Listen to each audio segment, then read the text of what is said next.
para todos los compañeros. Entonces hoy día nos vamos a reunir en torno a carbohidratos en frutas. La próxima semana vamos a tener la oportunidad de conversar sobre carbohidratos en hortalizas. Entonces, yo siempre acompaño mis clases con una pregunta del día. La pregunta de hoy es ¿por qué los contenidos de carbohidratos pueden variar entre los diferentes tipos de frutas, hortalizas y sus órganos de consumo? Y también siempre les menciono que la idea es poder resolver en parte esta pregunta con el contenido de la clase, pero siempre queda la pregunta como parte de una reflexión que seguramente los va a acompañar durante mucho tiempo. La clase de hoy tiene 4 objetivos. El primero de ellos es estudiar las frutas y hortalizas como fuentes naturales de macronutrientes. El segundo es diferenciar frutas y hortalizas por sus contenidos de carbohidratos. El tercer objetivo es poder agrupar frutas y hortalizas por sus contenidos de almidón y azúcares totales, pensando en el gran abanico de frutas y hortalizas que tenemos disponibles en nuestro país. Y el último objetivo es diferenciar frutos por sus tipos de maduración.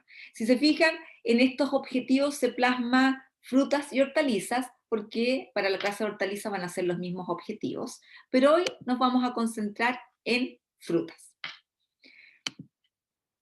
En la pantalla pueden observar un mapa conceptual donde podemos observar los diferentes componentes que tiene el análisis químico proximal. Y dentro de este análisis químico proximal de los alimentos nos encontramos con un componente importante y que va a ser muy, muy relevante en las frutas y en las hortalizas, que es el agua. Después tenemos el componente de cenizas, que indirectamente hace alusión al contenido de minerales. Tenemos el componente de proteínas, lípidos y carbohidratos por diferencia. Y muchas veces cuando uno escucha este carbohidratos por diferencia, guarda relación a que de un 100% de la composición de los alimentos, yo al restar el componente agua, cenizas, proteínas y lípidos, puedo obtener los carbohidratos, ¿sí? Esa es una manera de obtener esta composición de carbohidratos por diferencia, que en general es de esa manera reportado, por ejemplo, por las bases de datos de la USDA, y también los carbohidratos se pueden obtener a través de un análisis químico, ¿sí? Y también tenemos que pensar que dentro de los carbohidratos, y que es muy relevante para las frutas y hortalizas, nos vamos a encontrar con la fibra dietaria, y también nos vamos a encontrar con una serie de carbohidratos. Entonces me gustaría partir la clase de hoy a través de una pregunta en menti.com, donde usando el código 4814581, me gustaría que pudiesen ordenar de mayor a menor los componentes del análisis. Espérenme, que ya me empezó a fallar la tecnología aquí. Que puedan ordenar de mayor a menor los componentes del análisis químico proximal de una manzana. Entonces, de mayor a menor, ordenar qué es más importante entre una manzana, ¿cierto? Agua, cenizas, proteínas, lípidos, carbohidratos. Hacer, ¿cierto? Un orden de mayor a menor. ¿Sí? Dedito para arriba lo que les quedó claro. ¿Sí? Ya. Sí, profe, ¿puede mostrar El el código, código, obvio que por sí. favor? Obvio que sí. Ahí está el código. Y lo otro que voy a hacer, como vamos a tener varias preguntitas en mente, vamos a poner este código en el chat.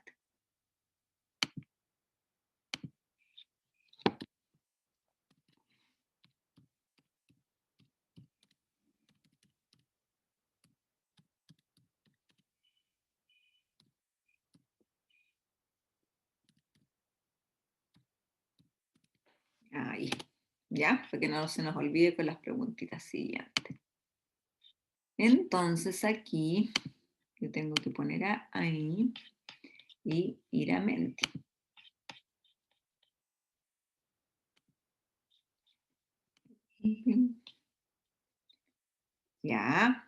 viendo el ranking aquí. Estamos viendo el ranking. Tenemos 14 respuestas, estamos rápido hoy día. Muy bien. ¿Ven todos mi pantalla? ¿Están viéndome en mi pantalla, chicos? Sí. Ah, muy bien.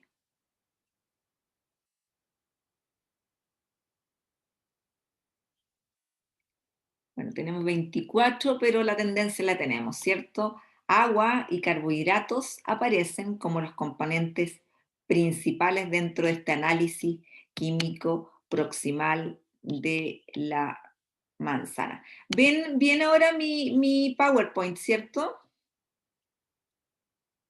Sí, profe. Excelente. Entonces, en este diagrama, en este gráfico circular, podemos observar la composición química proximal de una manzana, donde, ¿cierto?, predomina el contenido de humedad, el contenido de agua, y el componente que destaca son los carbohidratos, y por eso, ¿cierto?,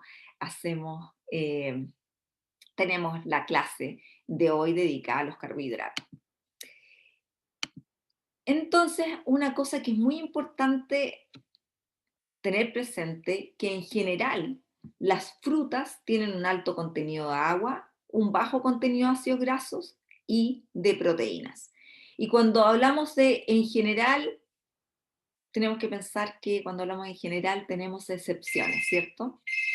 Y las excepciones se producen porque sabemos que en el caso de las frutas, tenemos algunos, como órganos de consumo, semillas, ¿sí? Entonces, en el caso de las frutas, la manzana, ¿cierto? Es un fruto carnoso, donde vamos a consumir gran parte de ese fruto, pero en el caso de las almendras, lo que estamos consumiendo del fruto de la almendra, que vamos a ver más adelante es una drupa, lo que estamos consumiendo es la semilla de ese fruto, ¿sí? Y por lo tanto, aquí ya se hace como evidente que es importante conocer un poquito la morfología de los frutos, ¿cierto?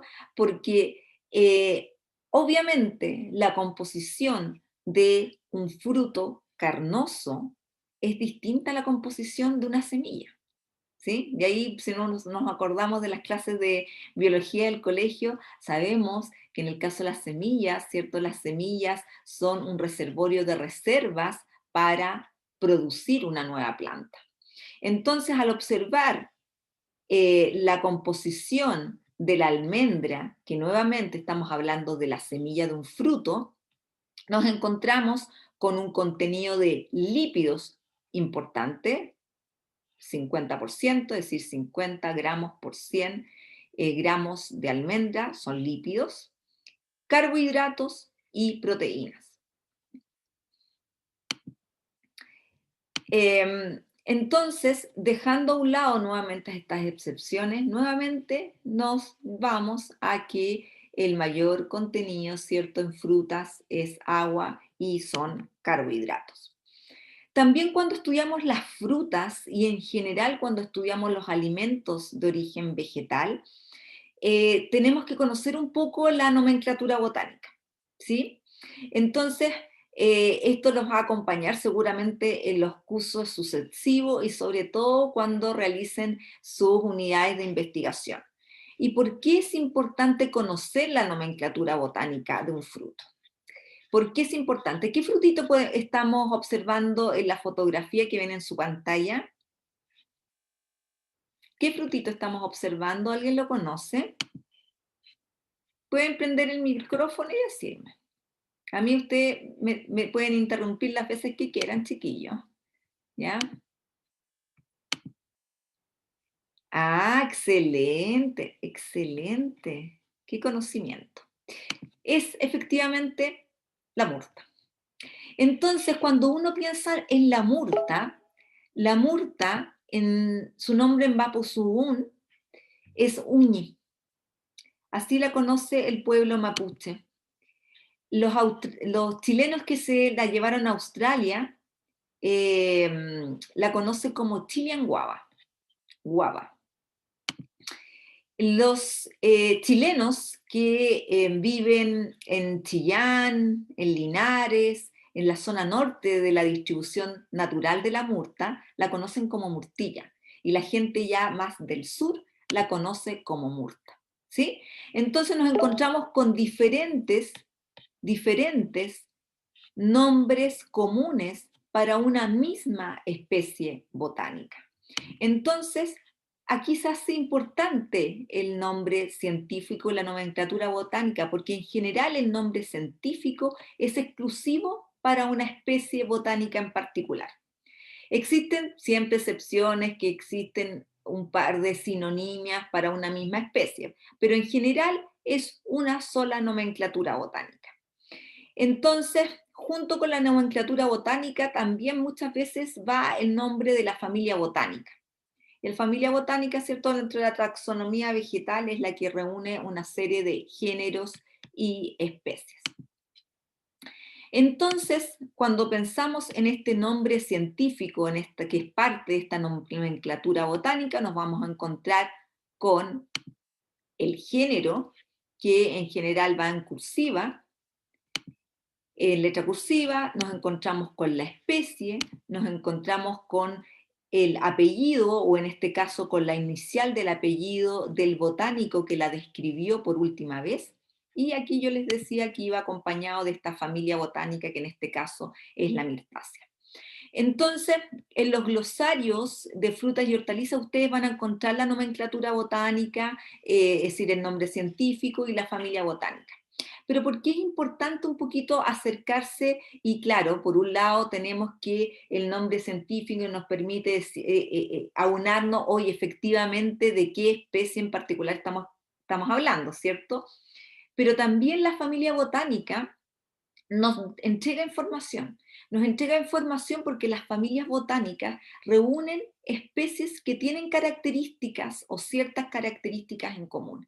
Entonces, por ejemplo, la familia de las mirtáceas se caracteriza por reunir una serie de frutos que tienen un alto contenido de ácido ascórbico.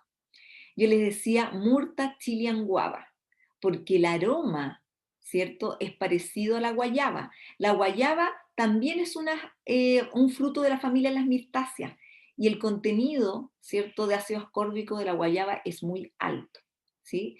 En el caso particular de la murta estamos hablando de un contenido de ácido ascórbico que fluctúa entre 210, 220 miligramos miligramos, si bien digo, por 100 gramos de fruto fresco, ¿sí? Entonces, pues después en su clase de nutrición básica se van a dar cuenta que es de la murta una excelente fuente de vitamina C. Entonces, como les mencionaba, en los glosarios de frutas y hortalizas que están disponibles en la última parte del Flipping Book, estoy hablando página 190, nos vamos a encontrar con fotografías para las diferentes frutas y hortalizas que encontramos en nuestro país, para que vayan explorando en lo que nos ofrece, ¿cierto?, nuestro país.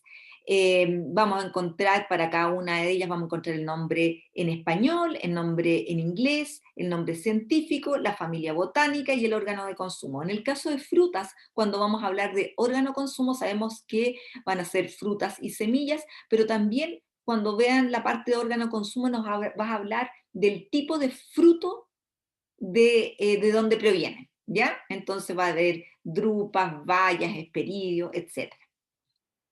Y en el caso de las hortalizas vamos a encontrar el mismo tipo de información, pero cuando veamos el órgano de consumo vamos a ver si el órgano de consumo es una hoja, un tallo, un peciolo, un fruto, ¿ya? Una raíz, un tubérculo, etc.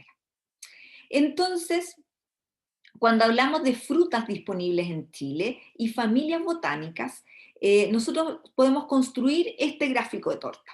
Este gráfico de torta, ¿cierto?, está construido en base a las 53 especies de frutas disponibles en nuestro país, ¿sí? Y podemos observar que las frutas provienen de diferentes familias botánicas, ¿sí? Se fijan, acá tenemos todas las familias botánicas, todas las familias botánicas. Y predomina la familia rosácea, sí, en un 32%.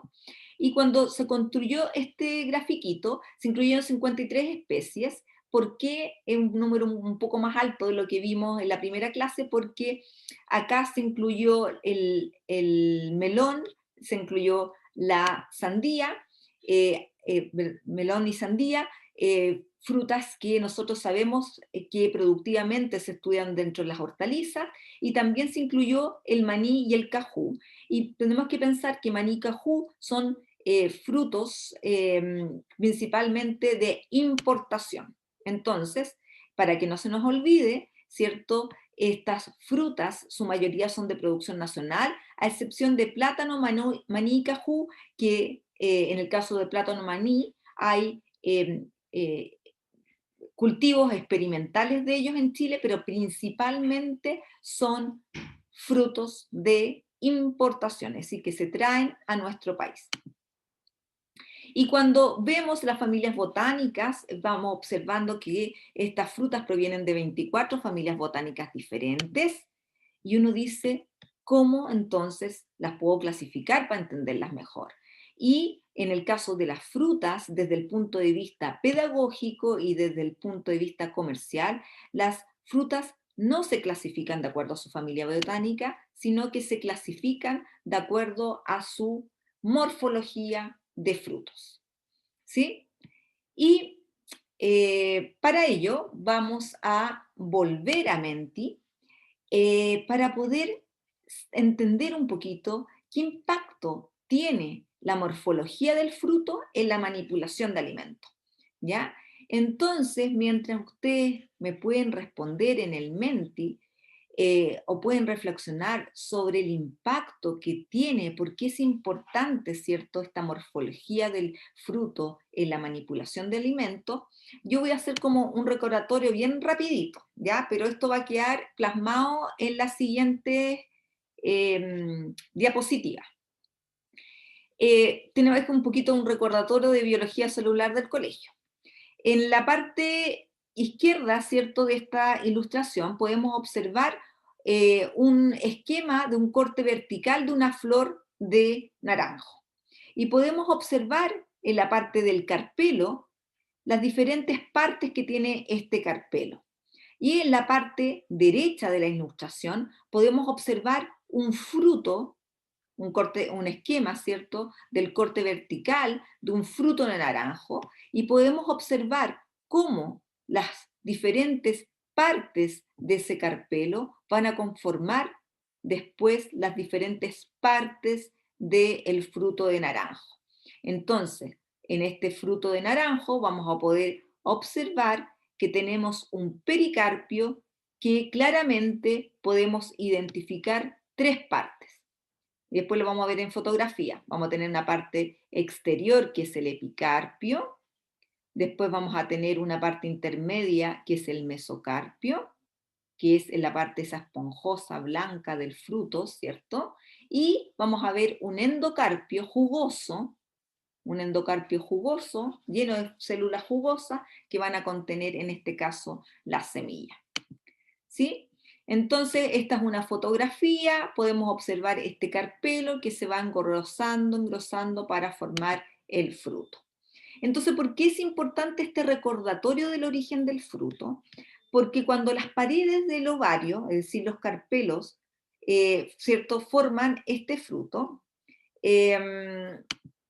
vamos a ver que cuando el ovario se desarrolla solamente el ovario, se van a producir frutos simples, y cuando el ovario, ¿cierto?, cuando este crecimiento del ovario va acompañada de otras estructuras anexas, se van a formar frutos que son complejos. Y cuando muchas flores permanecen juntas, ¿cierto?, y forman un fruto, vamos a hablar de frutos más complejos en este caso, que van a ser los frutos que conocemos como infrutescencia, ¿ya? Entonces, yo los invito a que puedan revisar eso de manera, y recuerden un poquito más sus clases de biología. Pero ¿por qué me detengo en esto? Porque a partir de esto vamos a poder diferenciar principalmente lo que entendemos como un fruto seco, para que podamos también diferenciarlo de un fruto seco de una semilla, y también para que podamos entender bien cuáles son los frutos carnosos. Entonces ahora voy a ir a las respuestas que pudieron ustedes plasmar en Menti, y vamos a estar acá en la segunda pregunta, ¿cierto? ¿Y qué impacto tiene la morfología del fruto? Y acá parece que Es no que me... si no me equivoco, no había autorizado que se No, respondieran. ¿cómo tan? A ver, ¿qué hice mal aquí? Vamos a ir a mirar acá, presentar. Va, no me resultó. Aquí, ahora sí resulta. ¿Resulta ahora, chiquillos? Si Yo no, creo que ahora sí. ya. Porque si no resulta, pueden decirme con el micrófono nomás qué impacto creen ustedes que tiene la morfología del fruto en la manipulación de los alimentos. ¿Alguien quiere contarme así?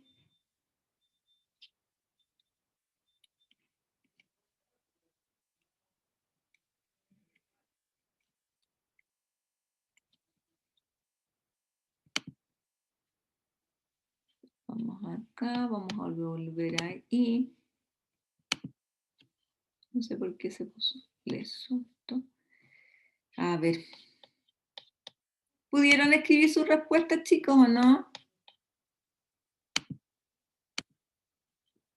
Yo sí la escribí. Ya. Esperemos un poquito. Porque algo pasa que no lo puedo ver. Entonces, aquí.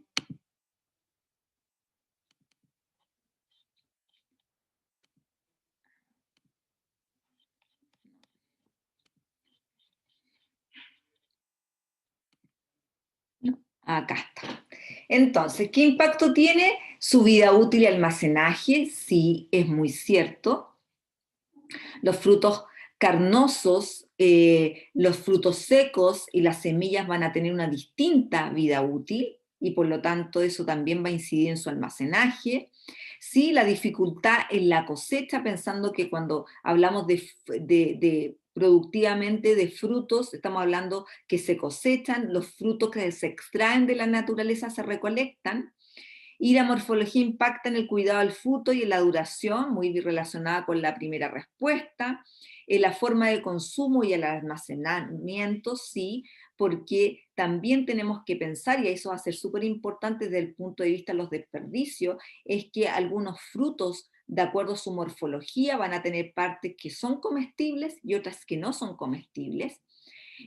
Su morfología determina por cuáles procesos puede pasar el fruto. Eso es muy importante, conocer la morfología, porque sabemos que algunos frutos morfológicamente se pueden adaptar a diferentes procesos. Permite reconocer... Profe, Dígame. no está compartiendo la pantalla Oh, del Power. no, no me digan eso. ¿Por qué no me dicen eso? Espérenme, algo está pasando acá. Algo está pasando acá. Déjenme volver acá. Aquí. Ahí. Ahora sí. Sí, ahora sí. Ya, Y ahora sí. Entonces, pues yo estaba leyendo las respuestas y tampoco era tan terrible. Entonces dice, permite reconocer e implementar qué tipo de métodos se deben utilizar para hacer que el fruto sea de consumo humano. Aquí alguien me gustaría como que me aclararan un poquito, reconocer e implementar qué tipos de métodos se deben utilizar para hacer que el fruto sea de consumo humano. Pienso que aquí es si tiene que ser sometido a algún tipo de procesamiento, algún tipo de cocción, algo así. La forma de cosecha, sí, y recolección importante, y de su morfología dependen los cuidados que se deben tener durante la producción y post cosecha. Muy bien, chiquillos. Muy, muy bien. Voy a ver también el chat. Sí, el procesamiento, muy bien. No estoy compartiendo la pantalla, interrúmpanme cuando me pasa de nuevo, ¿ya? Entonces voy a volver a compartir, voy a tener que volver así para que no me pase el chascarro de nuevo. Entonces, es muy importante todo lo que mencionan los compañeros y compañeras, muchas gracias. Entonces va a ser súper importante porque obviamente va a incidir en el tipo de manipulación, en la poscosecha, en la vida útil de estos diferentes tipos de frutos. Entonces, volviendo a los tipos de frutos, nos encontramos con frutos simples y cuando hablamos de que el fruto que tiene un pericarpio en el fruto maduro, que es duro y seco, estamos hablando de un fruto que se clasifica como seco, castaña. ¿Sí? Y cuando estamos hablando de un fruto que su pericarpio es carnoso, blando, cuando está maduro, el fruto se clasifica como carnoso, naranja. ¿Sí? Entonces, vamos a tener diferentes tipos que morfológicamente son frutos secos, porque nosotros sabemos que comercialmente se suma mucha cosa aquí, ¿ya? Pero desde el punto de vista morfológico, son frutos secos la avellana europea, la castaña y la cajú. Y podemos observar frutitas acá de los frutos cuando están en sus respectivos, ¿cierto?, plantas. Y podemos decir también que dentro de los frutos secos son frutos que se conocen como nuez en cúpula. ¿Sí? Y nos encontramos con otros tipos de frutos cuyo órgano de consumo son semillas, ¿ya? Y en este caso, nuevamente, son lo que estamos consumiendo del fruto, son semillas. Y esto también va a incidir no solo, ¿cierto?, en la vida útil, en el almacenamiento, sino que también va a incidir en la composición química de ellos. Entonces, dentro de los frutos cuyos órganos de semillas consumo son semillas, nos encontramos con la nuez, la almendra, la pecana, el pistacho y el maní. Y cuando pensamos en el tipo de fruto a los cuales corresponden, nuez, almendra, pecana y pistacho son drupas, son las semillas de drupa. Por ejemplo, ¿quién ha comido la semilla de un durazno? ¿Alguien ha comido la semilla de un durazno? Chicos,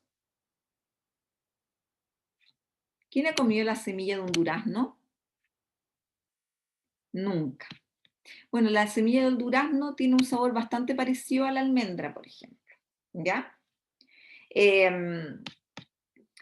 Porque son drupas, ¿cierto? Mi mamá decía que era veneno. Uy, qué susto. La pecana es un fruto, es una semillita que es bastante exótica para nosotros. ¿Ah? La vamos a poder observar, aquí está, la pecana, es un frutito, una semillita alargada, que es bastante exótica para nosotros y fotos así más ilustrativas que esta que están en la planta misma, las pueden ver en el glosario del Flipping. ¿Ya? Están disponibles en Chile, pero sí es un poquito más exclusivo que que las otras semillas que estamos observando en la pantalla. Y cuando vemos el maní es una legumbre, ¿sí? Como el poroto, como la lenteja, es una legumbre. Y por lo tanto, cuando conozcamos la composición del maní, vamos a entender mejor las legumbres, ¿sí? Entonces, en esta tabla podemos observar el contenido nutricional de frutos secos y semillas. Entonces nos encontramos con la pecana, nuez, avellana, almendra, maní, pistacho, cajú y con la castaña. Y podemos observar que, ¿cierto? Dejando a un lado la castaña, todos los otros frutos secos, está la avellana, y las semillas se caracterizan por un bajo contenido de humedad, ¿sí? En el caso de la castaña tiene un contenido de humedad mayor y por lo tanto eso va a repercutir en el resto de los componentes del análisis químico proximal. Entonces, cuando hablamos de la composición de frutos secos y semillas en general, estamos hablando de frutos que tienen un contenido energético, que fluctúa entre 553 a 691 kilocalorías por 100 gramos, y este alto contenido energético va a estar asociado a un alto contenido de lípidos, como podemos observar en la última columna de esta tablita. Y lo otro que también es súper significativo para las semillas en general es que tienen un importante aporte de fibra dietaria. Entonces dejamos un poquito a un lado los frutos secos, las semillas, y nos encontramos con los frutos carnosos. Y dijimos que en el caso de los frutos carnosos, las paredes del ovario se engruesan, constituyendo un pericarpio carnoso, en el cual se pueden distinguir claramente epicarpio, mesocarpio y endocarpio. Eso lo vimos en este esquema del fruto de naranja, pero lo podemos observar mucho mejor en este fruto de limón, ya que tiene una morfología, la misma morfología que un fruto naranja. ¿Profe? ¿Sí? Está cambiando la diapositiva, ¿verdad? ¿Sí? Porque, o sea, por lo menos a mí se me sale todavía la tabla de los frutos secos y semillas. ¿Todos ven los frutos carnosos? Dedito para arriba. Yo veo el limón. ¿Sí? Ya, perfecto. Ya, perfecto. Entonces, dentro de este fruto de limón podemos observar, ¿cierto? Este epicarpio que contiene, en el caso de los hesperidos, una serie de tricomas glandulares que son los que almacenan los aceites esenciales de este fruto, ¿cierto? En general son muy aromáticos. Entonces, tenemos este epicarpio, ¿cierto? Glandular, lleno de tricomas glandulares. Después podemos observar este mesocarpio esponjoso, blanquito, ¿cierto? Y después vamos a observar en este caso un endocarpio lleno de células jugosas que en algunos casos almacenan las semillas. Entonces estamos hablando de un fruto carnoso. Otro tipo de frutos carnosos, y todos los ejemplos vamos a encontrar en el glosario, vamos a encontrarnos con otro tipo de frutos carnosos, que son las bayas. Y en las casas, ¿cierto?, de las bayas, nuevamente vamos a tener una cáscara bastante significativa, después vamos a encontrar un mesocarpo que es bien pulposo, y después nos vamos a encontrar con una más semilla. En el caso de la palta con una semilla, pero en otro caso de los frutos, no sé, por ejemplo, maqui es una baya, nos vamos a encontrar con más de una semilla. Y después vamos a tener otro tipo de frutos carnosos que son las drupas, donde nuevamente encontramos, ¿cierto?, un epicarpio, un mesocarpio que es más carnoso, y en el caso de las drupas nos encontramos con un endocarpio bien duro, ¿cierto?, que es lo que conocemos como el carozo. Entonces también tenemos que pensar que dentro de los frutos carnosos tenemos frutos que son un poquito distintos en su composición. Son aquellos frutos que consideramos oleaginosos. Y dentro de estos frutos oleaginosos, principalmente para el caso de los frutos disponibles en Chile, nos encontramos con palta y con la oliva o aceituna. Entonces, en este caso, ¿cierto?, nos encontramos con frutos que tienen un contenido de agua relevante, sí, común al resto de los frutos carnosos, pero nos encontramos con un contenido de carbohidratos bajo, sí, similar al de muchos frutos carnosos, pero nos vamos a encontrar con un contenido de lípidos importante. Entonces, en este caso, nos estamos encontrando con un porcentaje de lípidos del 11 al 15%, es decir, 11 a 15 gramos por 100 gramos de lípidos. Y eso hace, ¿cierto? Este porcentaje de lípidos hace que sean adaptables a la extracción de aceite. También cuando estamos pensando en el procesamiento y estamos pensando en la obtención de aceite de oliva y aceite de palta, tenemos que pensar también en el gran porcentaje de pérdida que se produce, porque estamos pensando oliva, 11% de aceite, y el resto son pérdidas, ¿sí? Y en el caso de la palta también. Entonces, también estoy como presentando estos conceptos de las pérdidas de alimentos en el procesamiento. Profe, ¿Sí? ¿qué clase de pérdidas tiene?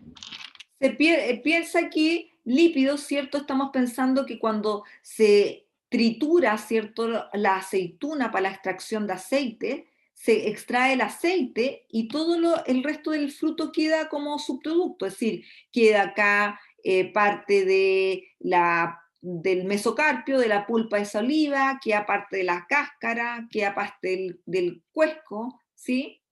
Lo que se conoce como el alperujo, el alpechín, todo eso es un residuo. ¿Sí? ¿Se entiende? Profe, ¿Mm? ¿Sí? ¿por dónde podemos ver como, no sé si una tabla o algo así como para decir, tiene alto contenido de litio? Porque usted dice, tiene alto porque tiene 15 y 11%. ¿Mm? Pero ¿cómo lo puedo comparar? O sea, ¿cómo puedo decir que un alimento tiene más o menos? O sea, según qué tabla. Porque lo vamos a ver a continuación. En el Ya. capítulo 5 del Flipping Book tienen el contenido de macronutrientes de las diferentes frutas y hortalizas que están disponibles en el país. También pueden, si se fijan acá abajito dice elaboración propia con información de la USDA Food Composition Database. También la USDA tiene una base de datos con información para todas las frutas, distintas variedades y los alimentos que se procesan a partir de las frutas, ¿ya? Y hortalizas. Es que a lo que voy era que, por ejemplo, no sé, si tiene arriba de 10% es porque es alto o como, Claro, por ejemplo, en el caso de las frutos que consideramos carnosos o oleaginosos, pensemos que sobre un 10% ya estaríamos pensando en un fruto carnoso oleaginoso, ¿sí? Ya, gracias. De nada. Entonces, en el caso de estos frutos carnosos o oleaginosos, que dijimos que son un poquito distintos al común de los frutos, por su contenido importante de lípidos, en el caso de estos dos frutos, ¿cierto? Tienen un contenido energético asociado principalmente a este contenido de lípidos, pensando que en el contenido de carbohidratos no es bastante bajo, ¿ya? Entonces, a continuación nos encontramos con el resto de las frutas carnosas, donde el componente más importante, nuevamente, no nos olvidemos, fruto carnoso, el principal componente es el agua, pero también donde es importante el contenido de carbohidratos. Entonces, en el general, en los frutos carnosos nos encontramos con contenidos de carbohidratos que fluctúan entre 9 y 23 gramos por 100 gramos de fruto fresco, 9 a 23 gramos por 100 gramos, ¿ya? Entonces, si nosotros pensamos en la palta y el oliva, ¿cierto? Estarían dentro de los frutos que tienen un mayor, ¿cierto?, contenido de carbohidratos, pero en estas tablas que están ordenadas de mayor a menor, por contenido de carbohidratos, nos vamos a encontrar con frutos que tienen un contenido de carbohidratos mayor, ¿ya? Y este mayor en relación con otros frutos carnosos, ¿sí? Entonces nos encontramos con plátano, granada, chirimoya, hígado, caqui y uva, dentro de los frutos que tienen un mayor contenido de carbohidratos, y estamos pensando carbohidratos en un orden de los 18 a los 23 gramos por 100 gramos. Entonces, tenemos el grupo frutas con mayor aporte energético y contenidos de carbohidratos asociados a un mayor contenido de sólidos solubles. ¿Por qué? Porque si nos vamos a observar, el contenido de humedad de estas frutas nos habla, ¿cierto?, del contenido de agua. Y los sólidos solubles nos hablan del contenido de sólidos, ¿sí? Entonces, una aproximación bastante simple o rápida para poder saber el contenido de carbohidratos de un fruto es los sólidos solubles. ¿Por qué? Porque sabemos que los frutos carnosos, el principal componente son carbohidratos, ¿sí? Entonces, en general, en los frutos carnosos, mayor contenido de sólidos solubles, nos está hablando de frutos que pueden tener un mayor contenido de carbohidratos. Entonces, esta tabla continúa nuevamente, es la misma tabla, ¿cierto? Pero si pensemos con una tabla larga, esta sería la continuación de la tabla anterior, donde nos encontraríamos con frutas que tienen un contenido, ¿cierto?, menor de carbohidratos. Estamos pensando entre 8 y 11 gramos por 100 gramos. Y nuevamente, ¿cierto?, son un grupo de frutas con menor aporte energético y contenido de carbohidratos asociados a un menor contenido de sólidos solubles. Entonces, nuevamente, si yo pienso en el contenido de sólidos solubles, por ejemplo, de una frutilla tiene alrededor de 9 grados Brix, y en el caso de una uva, estamos pensando en que la uva tiene unos contenidos de grados Brix cerca de los 19 o 20 grados Brix. ¿Sí? ¿Y por qué siempre uno piensa en estos grados Brix? Porque los grados Brix se pueden obtener por unos refractómetros digitales, son instrumentos que son portátiles, entonces obviamente es la primera aproximación a poder saber, por ejemplo, el estado de madurez de los frutos, ¿ya? Entonces por eso es importante, se hace muy importante este concepto de los grados Brix. Profe, una consulta. Dígame. El concepto que dijo recién de los grados no me quedó claro. ¿A qué se Los grados refiere? Brix, los grados Brix son la medida en que se miden los sólidos solubles, ¿ya? Y nosotros dijimos que dentro de los frutos teníamos un contenido de agua, ¿cierto? Y un contenido de sólidos, ¿sí? Y en el caso de los frutos carnosos, sabemos que dentro de los sólidos, el componente más importante van a ser los carbohidratos, ¿sí? Entonces, cuando nosotros determinamos los sólidos solubles cuya unidad son estos grados Brix, lo que nos está hablando es indirectamente de su contenido de carbohidratos. Entonces, a mayor contenido de grados Brix, en frutos carnosos, uno esperaría un mayor contenido de carbohidratos. ¿Sí? Sí, ahí sí, profe. Muchas gracias. De nada. Entonces, contenido nutricional de frutas. Entonces, nuevamente, nos tenemos que quedar con el mensaje que el principal aporte de macronutrientes de los frutos carnosos, a excepción, ¿cierto? Ponemos la palta y oliva, que son un poquito distintos, son los carbohidratos, ¿ya? Entonces ahora, si uno profundiza dentro de estos carbohidratos y profundiza, ¿cierto? Sobre el tipo de carbohidratos que podemos encontrar dentro de estos frutos, ¿cierto? Hablamos por un lado de la fibra dietaria, que está presente en todos los frutos carnosos, está presente en los frutos secos y en las semillas. También nos encontramos con diferentes tipos de azúcares. Entonces me gustaría que pudiesen volver, espero que no me falle la tecnología. Vamos a dejar de compartir pantalla, vamos a volver a compartir pantalla y vamos a poner el Menti. Entonces vamos a volver al Menti y vamos a ver, espérenme un segundillo acá. Voy a tener que dejar de compartir para ver bien esto, espérenme un segundito. Entonces van a volver a Menti y van a responder la pregunta de cuáles son los principales azúcares que encontramos en los frutos, ¿sí? Entonces tenemos acá qué tipos de azúcares encontramos en frutos y ahí tenemos unas alternativas.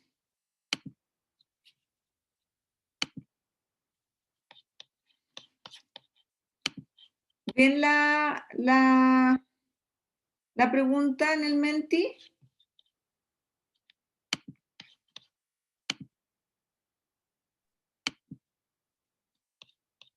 Ya.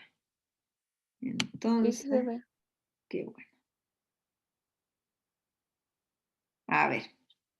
Entonces,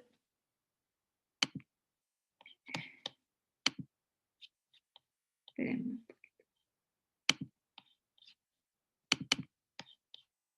¿Ven mi pantalla? Sí. Sí. Ya, entonces algunos compañeros decían glucosa, sacarosa, fructosa, pero la respuesta era todas las anteriores. ¿Ya? En los frutos nos encontramos con glucosa, sacarosa y con fructosa. ¿Ya? Con los 3 tipos de azúcares. ¿Ahora están viendo mi PowerPoint?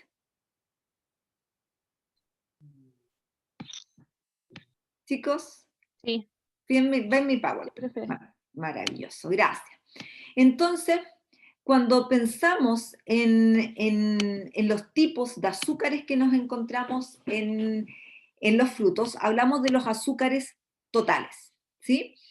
Y a mí me gusta diferenciar un poquito cuando hablamos de azúcares totales, azúcares añadidas y azúcares libres, porque muchas veces mezclamos, ¿cierto? Mezclamos estos conceptos y tenemos que entender cuando hablamos de azúcares totales, hablamos de los azúcares que son parte del fruto, ¿ya? Son los componentes naturales que tiene un fruto. Y dijimos, ¿cierto?, que en los frutos, dentro de estos azúcares, nos vamos a encontrar con glucosa, con fructosa y con sacarosa. Y eso lo tenemos que diferenciar del azúcar añadida, que en el caso de los productos procesados, ¿cierto?, va a ser los diferentes azúcares que se incorporan, por ejemplo, a una pulpa, a un jugo, etcétera, ¿ya? Y también lo vamos a diferenciar de los azúcares libres, que de acuerdo, ¿cierto?, a las diferentes organizaciones, estaríamos hablando de azúcares añadidos y de azúcares libres, también como los azúcares que se añaden a las distintas preparaciones o se agregan dentro del procesamiento a las diferentes alimentos, ¿ya? Entonces, Profe, ¿sí? una consulta en cómo podrían como sacarle el azúcar a un alimento. Porque, No, ¿o no? ¿perdón? Le pueden como agregar el azúcar, ¿cierto? ¿Sí? Pero no le podrían como quitar azúcar. Eh, a ver, si uno lleva un fruto hacia un extracto, uno pudiese ser, ¿ya? Pero pensemos que en el desarrollo de alimentos, cuando estamos pensando de esa fruta que se pasa a una pulpa o un jugo, esos azúcares que acompañan el fruto no se extraen, ¿ya? Y son los azúcares, estos azúcares totales son los que van a acompañar a ese fruto en el procesamiento y van a quedar ahí en el jugo, ¿ya? Entonces, Oh, ya. ¿por qué es importante hacer diferencias? Porque muchas veces nos encontramos con jugos que dice, ¿cierto?, que no tienen azúcar añadida, y cuando vemos ese jugo que no tiene azúcar añadida, no quiere decir que no tenga azúcar, porque si proviene de una fruta, nosotros sabemos que esa fruta naturalmente tiene glucosa, sacarosa y fructosa. ¿Sí? Entonces, por eso es importante diferenciar estos 3 conceptos. Profe, Disculpe, ¿Sí? Todas las preguntas que ¿cuál quieran. era la diferencia entre la añadida y la libre? La No lo añadida entendí muy bien. muchas veces se confunden ambos conceptos porque los plantean diferentes comisiones relacionadas o diferentes comités relacionados a la nutrición y a la salud, ¿ya? Pero, por ejemplo, aquí tengo los asteriscos, cuando el concepto de azúcar añadido es un concepto más estadounidense y el concepto de azúcares libres es un concepto más inglés, si pudiésemos decir, ¿ya? Pero los dos guardan relación con el azúcar que se añade a un alimento durante el procesamiento, ¿sí? Es decir, el azúcar añadido y azúcar libre no guardan relación con estos azúcares totales que acompañan naturalmente al fruto, ¿sí? Sino que son incorporados después. ¿Ya? Gracias, profe. De nada. Entonces, es súper importante esto, chiquillos, que lo recordemos porque tenemos que pensar que en todos los, cuando se utilizan, ¿cierto?, las diferentes frutas como materias primas para la formulación y para el desarrollo de alimentos procesados, van a existir, ¿cierto?, como parte natural de estos frutos, estos diferentes tipos de azúcares totales. Pensemos que glucosa, fructosa y sacarosa. Y si bien recuerdan de las clases de biología celular del colegio, ¿cierto?, los frutos son órganos fotosintéticamente activos. Entonces, obviamente, eso se traduce en que tengan naturalmente glucosa, que se puede también almacenar de manera fructosa, y la sacarosa es la forma en que los azúcares se mueven dentro de las plantas. Entonces, por eso también están en esa forma. Y ahora, cuando hablamos de la proporción de glucosa, fructosa y sacarosa, podemos observar en este gráfico la composición relativa de sacarosa, sacarosa, glucosa y fructosa. ¿Sí? Sacarosa lo pueden observar en celeste, la glucosa la observan en rojo y la fructosa la pueden observar en verde. ¿Y qué están observando de este gráfico, chiquillos, para las diferentes frutas? ¿Qué pueden observar aquí? ¿Alguien me puede decir qué pueden observar de este gráfico en relación con el contenido de sacarosa, glucosa y fructosa? Voy a mirar el chat. Dice, ya, el azúcar que predomina es la fructosa. Lo que más cambia es la sacarosa. Ya.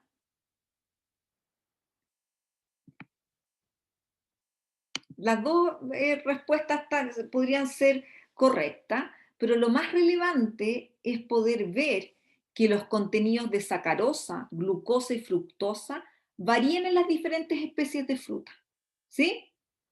Varían en los diferentes tipos de frutas. Y que en el caso de la uva y la cereza, uva y cereza, ¿cierto?, estos frutos destacan por su mayor contenido de glucosa. ¿Y por qué va a ser importante conocer estas cantidades relativas a los diferentes frutos? Porque sabemos que en algún tipo de individuo o en algún tipo de paciente, ¿cierto?, el consumo de glucosa va a tener que ser restringido, ¿ya? Entonces, por eso es importante poder conocer las proporciones de estos diferentes tipos de azúcares en los frutos. Entonces, porque acá lo podemos ver, ¿cierto?, en términos relativos, pero los contenidos propiamente tales los van a tener en las siguientes tablas que vemos a continuación, ¿ya? Entonces, ahí van a tener la información digamos, detallada con los valores, y en muchos casos se van a encontrar con un SI, y SI es sin información de acuerdo a la base de datos de la USDA. ¿Sí? ¿Alguna pregunta hasta aquí, chiquillos y chiquillas? ¿Se quedaron calladitos? ¿Profe? ¿Sí? ¿Me escucha? La escucho. Entonces, en azúcares añadidas y como azúcares libres, no, añadidas ¿Mm? y libres de azúcares, sí, sería como más como intervención del ser humano, por decirlo así. El azúcar añadida y el azúcar libre, claro, porque durante la formulación de alimentos se pueden agregar azúcares. Por ejemplo, pensemos en jugos, ahí ponemos un fruto, en el jugo de cranberry, por ejemplo. El cranberry es un fruto que es muy ácido, muy ácido. Entonces, cuando se formulan los jugos de cranberry se agrega azúcar, porque el azúcar mejora las características organolépticas de ese jugo, ¿sí? Entonces, en general, se añade el azúcar para mejorar las características organolépticas de un producto. ¿Ya? Ya. En algunos Ento- casos también se agrega azúcar, por ejemplo, algunas formulaciones deshidratadas porque disminuye la actividad de agua. Entonces, al disminuir la actividad de agua, aumenta la vida útil del producto. ¿Se fijan? Entonces, se pueden agregar estos azúcares siguiendo diferentes estrategias para la conservación de los alimentos. Ujú. Y para mejorar las características organolépticas también. ¿Sí? Muchas gracias, profe. De nada. Entonces, a esto seguramente lo vamos a ver un poquito así como en general el tema de la maduración, pero lo podemos profundizar en la próxima clase, ¿ya? Pero me gustaría así darle una pincelada en esta clase y profundizar la clase siguiente. Nosotros dijimos que en el caso de las frutas las podíamos clasificar de acuerdo, ¿cierto?, a su morfología. Y nuevamente los invito a revisar los glosarios para conocer todos los hesperidos que encontramos, todos los frutos tipo baya, todos los frutos tipo drupa, etc. Pero también en el caso de los frutos, estos se pueden clasificar de acuerdo al tipo de maduración que presentan. Y aquí aparece el concepto de los frutos climatéricos y no climatéricos. Entonces, yo aquí, si se fijan, intencionadamente pongo clasificación de frutos y dejo de hablar de frutas. ¿Por qué intencionadamente? Porque sabemos que dentro de las hortalizas tenemos órganos de consumo que son frutos. Por lo tanto, cuando hablamos de frutos climatéricos y no climatéricos, vamos a hablar claramente para frutas, pero también dentro de las hortalizas podemos hablar de frutos climatéricos y no climatéricos. Por ejemplo, tomate es un fruto climatérico. ¿Sí? Entonces, ¿qué impacto tiene la maduración del fruto en almacenaje de alimentos? Y aquí parece que me quedé sin preguntas en el Menti, entonces me gustaría que ustedes me dijeran ahora, ¿cierto? Pueden ocupar el chat, pero interrumpan con su micrófono y díganme qué impacto puede tener ahora la maduración del fruto en su almacenamiento, ¿ya? Porque uno dice, ¿por qué estoy aprendiendo esto? Entonces, ¿cuál es la utilidad de conocer si un fruto es climatérico o no climatérico? ¿Qué creen ustedes?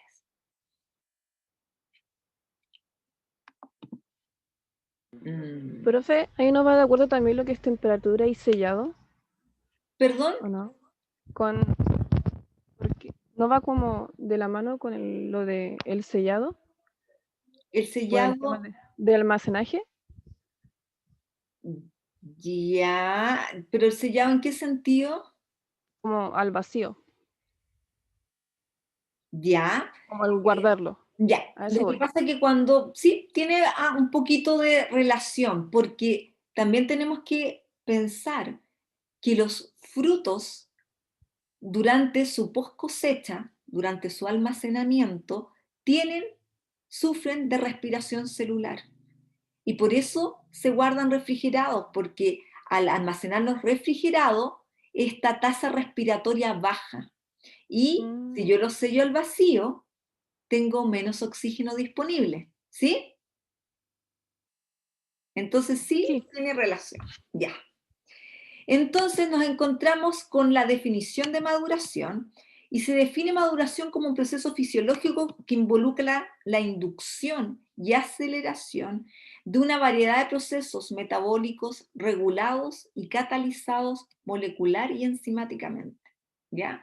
Entonces, pensemos que es algo que involucra la genética y la bioquímica de los frutos. ¿Sí? Entonces nos vamos a quedar en esta diapositiva cuando hablamos de los cambios bioquímicos durante la maduración. Y podemos acá, ciertos frutos de tomate, un fruto verde, un fruto pintón, un fruto ya que ya está mostrando el color del tomate y acá estamos pensando en un fruto de tomate maduro. Entonces, ¿cuáles son estos cambios? Primero hay una degradación de clorofila, verde, degradación de la clorofila, hay modificaciones de la microestructura, de la textura de la pared celular, ¿cierto? Estas paredes duras empieza a degradar la pectina, ¿cierto? El cemento de la célula y los frutos se ponen más blandos, ¿cierto? Hay una conversión de almidón a azúcares, ¿sí? De almidón a azúcares. Hay una alteración en la biosíntesis de pigmentos, ¿sí? Se degrada clorofila y se empieza a sintetizar, en el caso del tomate, carotenos. Y también hay una acumulación de compuestos aromáticos y peróxidos, ¿cierto? Ese fruto empieza a tomar cierto aroma, y en algunos frutos esos aromas son mucho más, ¿cierto?, interesantes que en otros. Entonces, también aumento de la susceptibilidad de patógenos de post cosecha, es verdad. Los frutos maduros son más susceptibles a los patógenos de post cosecha.